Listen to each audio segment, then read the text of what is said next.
soir, nous évoquons la crise diplomatique entre le Qatar et les pays du Golfe. Nous parlons surtout des pays africains qui ont lâché à leur tour le Qatar.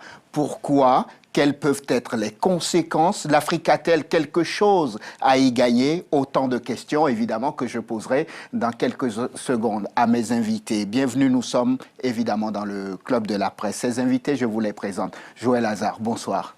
Bonsoir. Merci d'avoir accepté notre invitation. Vous êtes journaliste, éditorialiste et surtout spécialiste du Maghreb et du Proche-Orient. Avec vous, on va évoquer cette crise diplomatique dans un instant. En face de vous, c'est un autre confrère que vous connaissez sans doute, Hichem Ben Yaïch. Bonsoir. Bonsoir. Merci d'avoir accepté notre invitation. Vous aussi, vous êtes journaliste, rédacteur en chef du magazine New African et African Business. Et d'ailleurs, son dernier titre est prémonitoire. Où va le monde? Je vais d'ailleurs le montrer à mon réalisateur afin que nos téléspectateurs puissent le voir. Où va le monde? On va parler de ça dans un instant. Où va le monde? Où va le Qatar? Où va l'Afrique et ses prises de position? Je disais tout à l'heure dans mon introduction que la brouille diplomatique entre le Qatar et ses voisins du Golfe, dans cette brouille, certains pays africains ont pris position clairement, d'autres dansent sur un pied et d'autres ne savent pas véritablement quoi faire. Avant d'évoquer les conséquences de cette crise diplomatique, je vous propose de faire un point sur les pays qui ont pris position dans la crise. Moïse Moukora. Crise diplomatique sans précédent. L'Arabie Saoudite, Bahreïn, Yémen, les Émirats Arabes Unis. Tous viennent de rompre leurs liens diplomatiques avec le pays. Conséquence, les liaisons maritimes et aériennes avec Doha sont désormais suspendues. Il y a une très grande rivalité entre Riyad et Téhéran et l'Arabie Saoudite crée une montée en puissance de l'Iran suite à l'accord sur le nucléaire iranien qui remet l'Iran dans la communauté internationale. Et donc ils veulent punir le Qatar qui lui a de bonnes relations avec l'Iran. Un isolement diplomatique du Qatar auquel les continents africains participent aussi. Ces derniers jours, plusieurs pays africains ont annoncé la rupture de leurs liens diplomatiques avec Doha, à commencer par l'Égypte d'Abdel Fattah al-Sisi. La Mauritanie, les Comores, les Gabon ont aussitôt emboîté le pas. D'autres pays ont pris des décisions dans le même sens, mais avec un peu plus de prudence. C'est le cas du Sénégal, qui a juste rappelé pour l'instant son ambassadeur pour consultation. Djibouti a juste décidé lui aussi de réduire sa représentation diplomatique dans l'Émirat. Au Maghreb, silence radio pour l'instant. Le Maroc, l'Algérie et la Tunisie semblent vouloir jouer la neutralité. En Afrique de l'Est, Khartoum et Mogadiscio regrettent eux la décision des voisins du Qatar de rompre leurs relations diplomatiques avec le pays. Le Soudan et la Somalie appellent donc les pays à la négociation. Cette crise diplomatique intervient 2 semaines après la visite du président américain en Arabie Saoudite. Donald Trump avait alors publiquement plaidé pour l'isolement du Qatar, proche de l'Iran, et accusé de financer plusieurs groupes djihadistes à travers le monde. Si la crise diplomatique perdure, le richissime État pétrolier pourrait se retrouver au bord de l'asphyxie économique. Merci Moïse Moukoro. Juste une précision, la liste des pays africains s'est allongée. Le Tchad a rappelé lui aussi, à l'image du Sénégal, son ambassadeur pour consultation. Question, pourquoi avons-nous le sentiment que chacun doit choisir son camp, un peu comme si on était lors de la guerre froide, Joël Hazard? C'est tout à fait une ambiance de guerre froide. Exactement ça, puisque chacun, enfin l'Arabie Saoudite, chef de file des pays arabes, qu'on dit modérés, mais qui ne sont pas forcément, et en face, le Qatar, qui s'est rapproché de l'Iran avec le groupe iranien. Donc on a 2 camps de plus en plus importants, et ça risque effectivement de se terminer d'une façon dramatique. On va évoquer les conséquences dans un instant. Les plus jeunes téléspectateurs ne savent pas ce qu'on appelle les pays non alignés. Est-ce qu'on est dans le schéma qu'on a vécu il y a quelques dizaines d'années en arrière de pays non alignés? Je parle de ça parce que je pense à tous ces pays qui commencent à prendre position. Je suis avec toi, je ne suis pas, je condamne, je danse sur un pied. Hichem. En réalité, c'est un autre schéma. Oui. Mais il y a effectivement un nouvel ordre qui est en train de se dessiner. Déjà, un micro-nouvel ordre autour de l'Arabie Saoudite qui, aujourd'hui, s'impose dans un impérium diplomatique et géopolitique, en reprenant la main et en se solidarisant avec des pays qu'on a vus et qui sont autour de l'Arabie Saoudite. L'Arabie Saoudite n'a pas fait ça au hasard. Elle a bien préparé le terrain avant, avec surtout cette visite et les contrats signés avec les États-Unis d'Amérique, les 300 milliards de dollars de contrats de toutes sortes. Et à partir de cette adhésion, d'ailleurs on voit les gens qui sont autour de l'Arabie Saoudite, c'est-à-dire qu'on voit le Sénégal, le Bénin, plein de pays qui étaient représentés par leur chef d'État. Le Sénégal avec Macky Sall. Et donc l'Arabie Saoudite prend sa revanche aujourd'hui. Sur le Qatar. Et évidemment, parce que c'est un nain qui a embêté pendant longtemps l'Arabie Saoudite. Très bien. Juste une parenthèse, pour qu'on ne nous traite pas de complotistes sur ce plateau. Est-ce qu'il existe des liens avérés ou supposés entre la visite de Donald Trump en Arabie Saoudite et le déclenchement de cet isolement diplomatique, Joël? Ça me semble tout à fait évident. C'est évident. On a bien vu les réactions de Trump et la façon dont il a appuyé à fond la décision. Au premier temps, dans un premier temps, il a appuyé la décision. Ensuite, le Pentagone a réagi autrement. Mais Trump, tout de suite, a envoyé un tweet de félicitations aux Saoudiens. Enfin, c'est hallucinant. D'autant plus qu'il est allié aussi avec le Qatar, où il y a la plus grosse base américaine de la région. C'est incroyable. C'est vraiment une base extrêmement puissante et même dans la lutte contre Daesh, les Américains l'utilisent, on en a besoin.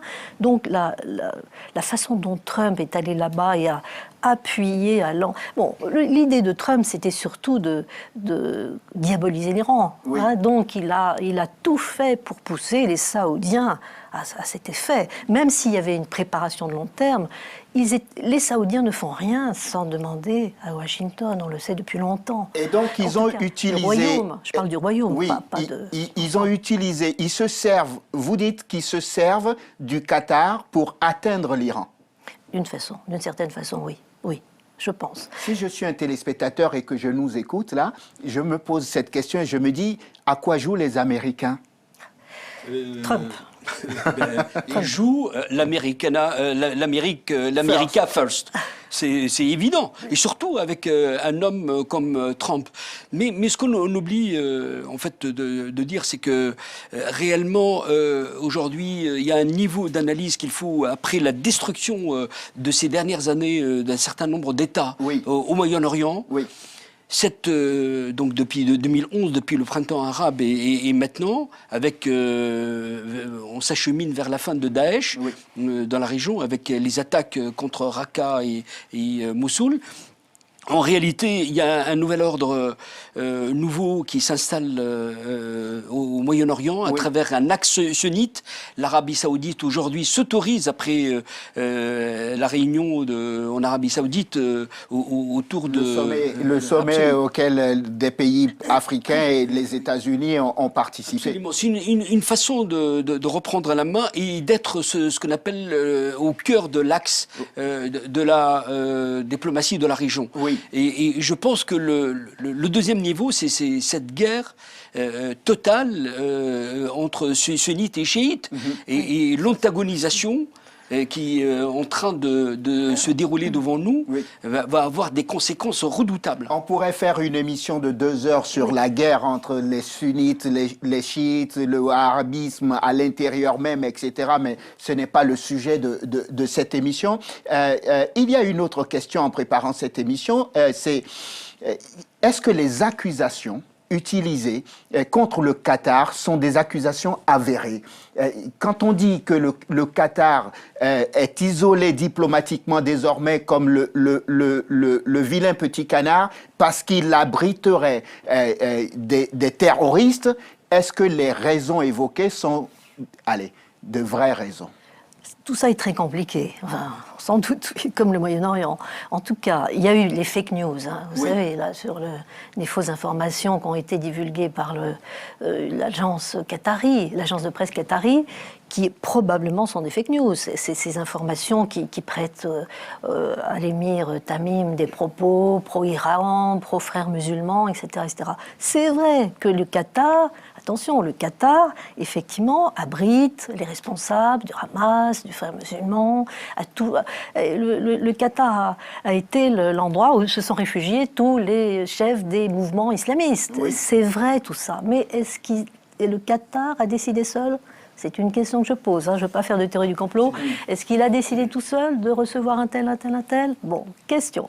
Alors ensuite, le Qatar et l'Arabie Saoudite, on le sait, sont totalement antagonistes depuis toujours. Le tout petit émirat, lui, s'appuie sur le suffrage universel. Hein, on l'a vu pendant les printemps arabes. Donc les frères musulmans en Égypte qui gagnent les élections, puis après qui sont effectivement jetés dehors parce que effectivement c'est une islamisation extrêmement dangereuse. Oui. Alors d'une part, le Qatar donc a ses actions tout de même un petit peu suspectes, mais l'Arabie Saoudite, de son côté, finance des tas d'autres mouvements wahhabites qui sont tout aussi violents. Oui, officiellement, voilà. Pour soutenir l'œuvre de l'expansion de l'islam ou du maintien de l'islam, des œuvres. Mais c'est vrai est-ce que vous avez le sentiment, et vous n'êtes pas obligé de répondre à ma question, est-ce que vous avez le sentiment qu'il y a une forme d'hypocrisie dans cette façon de ne désigner que le Qatar comme un pays havre de terrorisme ? Mais évidemment, de toute façon, c'est une sémantique guerrière déclenchée par l'Arabie Saoudite. C'est clair et net. Mais ce qu'on punit aujourd'hui, c'est vraiment, il faut revenir à l'histoire. Oui. Le Qatar était sur une puissance en termes d'influence considérable à travers ce qu'on appelle la téléplomatie, c'est-à-dire Al Jazeera, pendant des années. Exercer un pouvoir d'influence sur les élites, sur les sociétés arabes, avant de découvrir que ça a été un instrument, en tout cas ces dernières années, de manipulation. Oui. Et je pense qu'il y a cette dimension-là, c'est-à-dire que cette liberté que c'est autorisé pendant des années le Qatar, au détriment, et il faut revenir aussi à la réalité du poids démographique. Oui. C'est-à-dire qu'on est 2 millions au Qatar et 19 millions en Arabie Saoudite. Oui. Avec, évidemment, au Qatar, 85% sont des étrangers. C'est-à-dire, il y a 280 000 Qataris. C'est-à-dire que ça, c'est une dimension très importante. 280 000 seulement. Absolument, sur les 2 millions d'habitants. Il faut revenir à des réalités concrètes. Si je comprends ce que vous êtes en train de dire, le grand frère saoudien à côté, qui a 19 millions d'habitants, ne comprend pas très bien comment, avec 280 000 habitants, on peut lui prendre le leadership et influencer autant le monde et faire perdre finalement l'Arabie Saoudite qui se revendique être le cœur même de la Terre Sainte et de l'islam. Bien sûr, mais c'est ça le gros problème. C'est d'un côté, vous avez effectivement le commandeur des croyants, les lieux saints de l'islam, la Mecque Médine, qui estime qu'il est le seul représentant sur Terre de l'islamisme wahhabite, très dur, hein, très rigoureux. Et puis de l'autre, un petit émirat qui est islamiste, mais je dirais islamiste populiste, puisqu'il n'a pas l'argent des Saoudiens, mais il a l'argent du gaz, les gros gisements de gaz, le plus gros gisement de gaz de toute la région qu'il partage avec l'Iran. Hein, l'Iran qui est en face, il partage le bon. Et alors quand on dit qu'ils s'entendent très bien, les Iraniens et les Qataris, c'est pas toujours vrai. Oui. Ils se sont très souvent fâchés parce que les uns et les autres s'accusant de pomper réciproquement leur gaz. Ah oui. Mais oui, sur il y a d'autres intérêts économiques en jeu et pour lesquels ils se battent. Mais oui, il y a certains... Alors là, en ce moment, les relations se sont améliorées avec les printemps arabes et puis la Syrie, la guerre, etc. Hichem. D'abord, il faut comprendre aussi, quand on a autant d'argent... on entre dans ce qu'on appelle la sophistication des moyens de communication. Le Qatar a été très habile pour avoir une telle influence dans le monde, l'Occident et ailleurs. Ça, c'est une dimension qu'il faut intégrer aussi. Tiens, vous parlez de l'Occident. Arrêtons-nous 30 secondes et ensuite on va basculer sur l'Afrique et évoquer les prises de position venues de l'Afrique. Pourquoi n'entend-on pas les chancelleries occidentales s'exprimer aussi clairement dans cette crise diplomatique? Pourquoi riez-vous, Joëlle? Je ris parce que l'argent du pétrole et du gaz, évidemment, font que les diplomates ne peuvent pas trop s'exprimer violemment. Hein. Il faut être prudent parce que ce sont quand même de gros appuis. Hein. N'oubliez pas tout de même que le Qatar va accueillir le football, la Coupe du Monde de 2022. Hein. Pourquoi le tout petit Émirat a gagné la Coupe? C'est terrible ce que vous êtes en train de nous dire. Celui qui vous tient par le ventre vous tient par la bouche aussi, c'est ça? Et par la bourse, oui. Et par la bourse. Mais moi, je pense honnêtement, quand on voit le volume des investissements en Occident, après la crise de 2008, c'est tout à fait normal que chacun reste dans cette prudence et regarde le massacre se passer devant soi.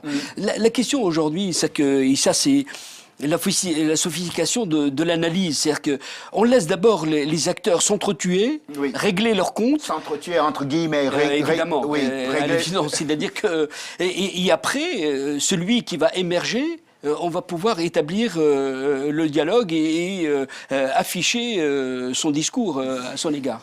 Cela dit, là en ce moment, je vois que tout le monde réagit en essayant de calmer le jeu. Hein.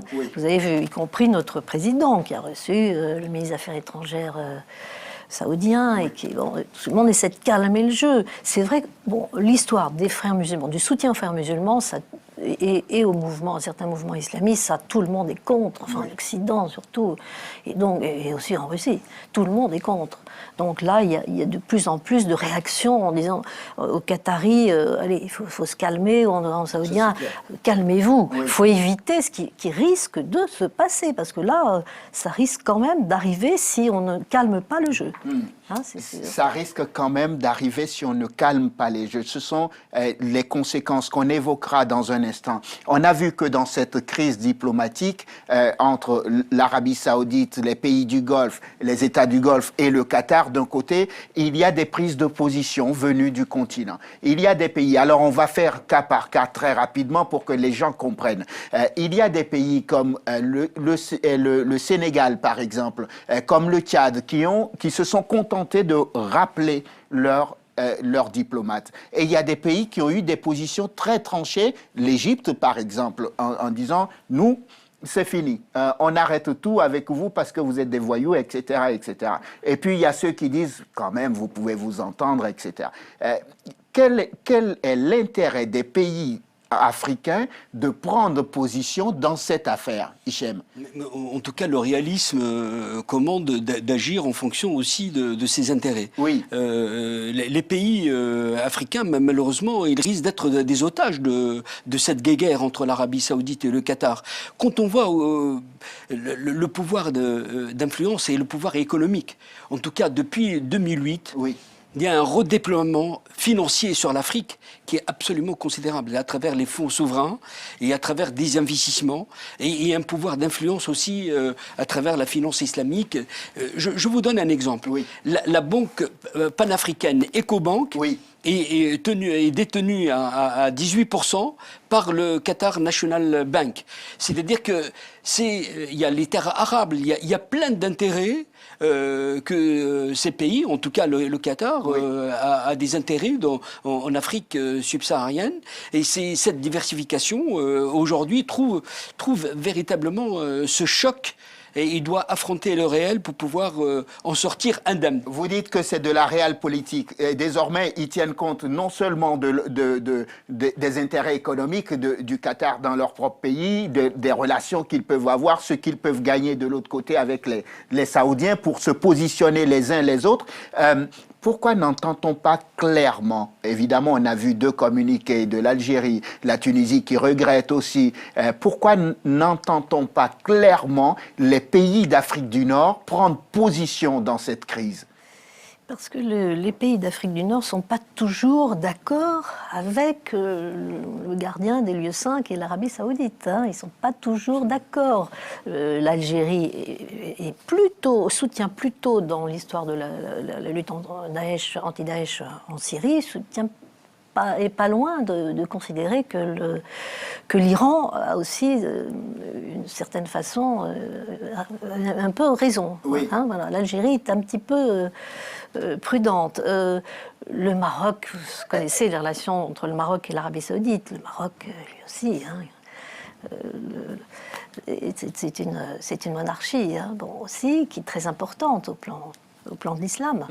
La Tunisie est un petit peu plus prudente. La Tunisie est très prudente après ce qu'elle a vécu. Hicham peut nous en parler précisément. En tout cas, la Tunisie a longtemps souffert, d'abord du pouvoir de El Jazeera, qui a donné la voie aux islamites de Nahda, avec vraiment une... Lors du printemps arabe. Absolument. Et je pense que le Qatar n'a pas été, à un moment donné, vraiment un bon conseil, en tout cas dans son implication et ce pouvoir d'influence, a dérangé un tas de gens, y compris l'Algérie, y compris le Maroc, à travers El Jazeera, qui a déversé vraiment un discours totalement et le Qatar a reçu Ranouchi a été hébergé par Absolument. le Qatar aussi, comme tous les anciens islamistes maghrébins, que ce soit l'Algérie après les années noires. Le Qatar a été la capitale qui recevait tous ces anciens chefs islamistes et frères musulmans. C'est en quelque sorte un retour de bâton. On va pas qualifier ça pour dire mérité ou pas mérité, mais c'est aussi l'arroseur qui est arrosé à son tour désormais. Mais Hicham en parlait tout à l'heure avec Al Jazeera, mais il y a aussi dans Al Jazeera Qaradawi. D'ailleurs, les Émirats réclament l'expulsion de Qaradawi, le fameux prêcheur l'imam Qaradawi, le théoricien des frères musulmans. Mais c'est une violence terrible et qui fait un mal fou à travers le monde par ses prêches. Voilà, par exemple, ce sont des exemples concrets mais qui sont importants. On va évoquer puisqu'on va vers la fin, on a posé le problème, examiner la façon dont les uns et les autres se positionnent d'une façon ou d'une autre. Est-ce qu'on peut imaginer, juste par rapport à l'Afrique, est-ce qu'on peut imaginer par exemple que l'Union africaine puisse se positionner au nom de toute l'Afrique pour qu'on évite la cacophonie qu'on est en train de vivre là, pour dire, bon, nous, en tant qu'organisation regroupant tous les pays d'Afrique, voici notre position et on n'en parle plus?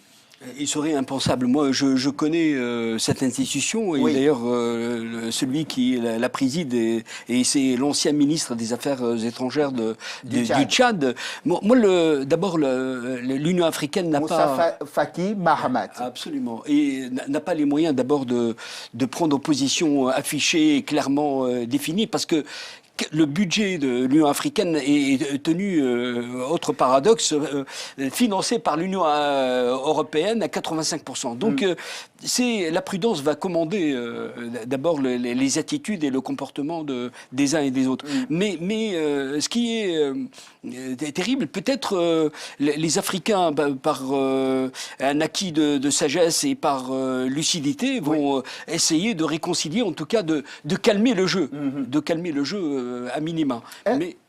Pardon Hichem, est-ce qu'on peut imaginer aussi qu'il y ait des répercussions, allez, on va dire politiques, puisqu'on va évoquer les conséquences économiques dans un instant, sur les pays africains qui ont une forte population musulmane, par exemple? L'Arabie Saoudite a l'impérium parce qu'elle a l'avantage d'héberger les lieux saints. Oui. Et les subsahariens sont fascinés par cette modernité, entre guillemets, de l'Arabie Saoudite. Et ils reviennent, c'est aussi le marché du business. Oui. C'est-à-dire qu'ils vont faire emplette en Arabie Saoudite tout en faisant le pèlerinage. C'est-à-dire qu'ils sont fascinés. D'ailleurs, le chef de Boko Haram était influencé, dans la première matrice de Boko Haram, était influencé par le wahhabisme.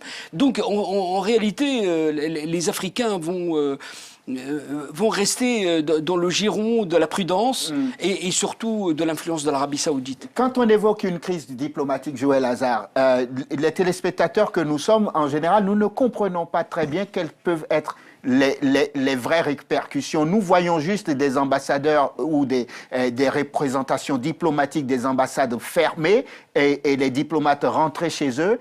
Et dans cette crise, qu'est-ce qui peut arriver du côté du Qatar sur le plan économique surtout? Alors le Qatar, avec ses immenses gisements gaziers, avec ces sociétés gazières qui sont venues du monde entier, oui. Je ne pense pas que ça puisse avoir une répercussion à ce niveau-là, puisque ce sont des grandes, immenses sociétés étrangères, américaines, françaises, Total, etc., enfin, plein de Shell, enfin, j'en passe, ils sont tous là-bas. Oui. Donc ils vont continuer à exploiter, à faire leur business. Maintenant, les conséquences, elles sont immédiates on l'a vu au niveau de l'alimentation, au niveau des voyages, au niveau des avions, même les sites du football là, prévus pour la Coupe, oui. Des répercussions. Oui. Les chantiers sont stoppés, là, ils ne vont plus avoir la matière première qui va permettre de finir les travaux. Donc là, sur des choses comme ça, oui. Et puis l'alimentation, mais déjà, la Turquie a offert son aide, l'Iran en face va offrir son aide, enfin, les Russes vont offrir machin, etc. Donc ils ne vont pas manquer très longtemps, je pense, de ravitaillement, parce qu'il y a tout de même... Mais non, le gros danger, c'est plus la militarisation. On la sent vraiment avec le ministre de la Défense saoudien, tout de même, qui va en guerre. Hein, on l'a vu avec le Yémen, etc. Hein. Donc il y a tout de même une crainte terrible en ce moment dans toutes les chancelleries. D'explosion de la région. Mais sur l'économie, les conséquences économiques, je ne pense pas qu'elles vont tenir longtemps, puisqu'il va... il y a des pertes considérables. Il y a des pertes considérables. C'est dans l'aérien, dans le... dans les médias. Mais c'est un choc terrible. Hein. C'est un choc terrible. Mais à terme, non. À terme, les choses vont se réorganiser autrement. Évidemment, ça c'est une évidence. Parce que tout de suite, la Turquie va déjà faire des transferts de l'alimentation, etc., de produits. L'Iran va prendre... Tout le monde va s'y mettre. Donc je ne pense pas que ça dure longtemps. Pour l'instant, terrible, c'est évident. Mais à terme, non. Ce n'est pas ça qui est le plus à craindre. Tout dépendra maintenant du changement de régime au Qatar. Oui. Parce que ça, c'est une question qui va être déterminée dans les semaines à venir. Une question centrale. Oui. C'est ce qui explique la réaction de l'Arabie Saoudite. Oui, ça, c'est un élément fondamental. C'est qu'ils vont soumettre le Qatar à travers un régime choisi qui soit conforme dans cette idéologie et dans cette sensibilité. Voilà. Pour que le Qatar puisse fondre dans le moule. Absolument. C'est-à-dire qu'ils veulent faire le ménage, essentiellement. Oui, absolument. Je ne suis pas certaine qu'on puisse virer maintenant Tamim après avoir déjà déplacé le père. On ne sait pas trop. Mais enfin, ça ne changera pas grand-chose. Sinon, parce que le Qatar, c'est quand même si petit, etc. Mais il y a des hommes d'influence qui vont éliminer, effectivement, comme le conseiller Bichara, des gens comme ça. C'est un Big Bang. C'est un Big Bang. C'est un Big Bang dont on ne connaît pas toutes les conséquences pour l'instant. Il faut espérer pour la région qu'elle n'implose pas et qu'il y ait des répercussions sur l'ensemble du monde, parce que c'est une nouvelle carte du monde. Les erreurs d'appréciation sont là. Vraiment, il faut être... on est un peu pessimiste parce qu'il y a quelque chose de dévastateur qui est en préparation. Hichem Beyaïch, merci infiniment. Je rappelle que vous êtes journaliste, rédacteur en chef du magazine New African et African Business en français. Je vais remontrer encore la une. Elle est prémonitoire et je vous recommande cette une. Où va le monde? C'est la question que vous vous posiez évidemment. Et c'est à peu près la même question que nous nous sommes posés aujourd'hui. Où va le monde? Où va le Qatar? Joël Hazard, merci infiniment, journaliste, éditorialiste et surtout spécialiste du Maghreb et du Proche-Orient. Merci à tous les deux d'avoir participé à cette émission. On espère avoir éclairé un peu la lanterne de nos téléspectateurs. Au nom de toute l'équipe de tournage, de montage et de réalisation de cette émission, je vous souhaite de passer une excellente suite de programmes. Évidemment sur nos antennes, on se retrouve la semaine prochaine pour un nouveau numéro du Club de la Presse. D'ici là, portez-vous bien. Bon week-end.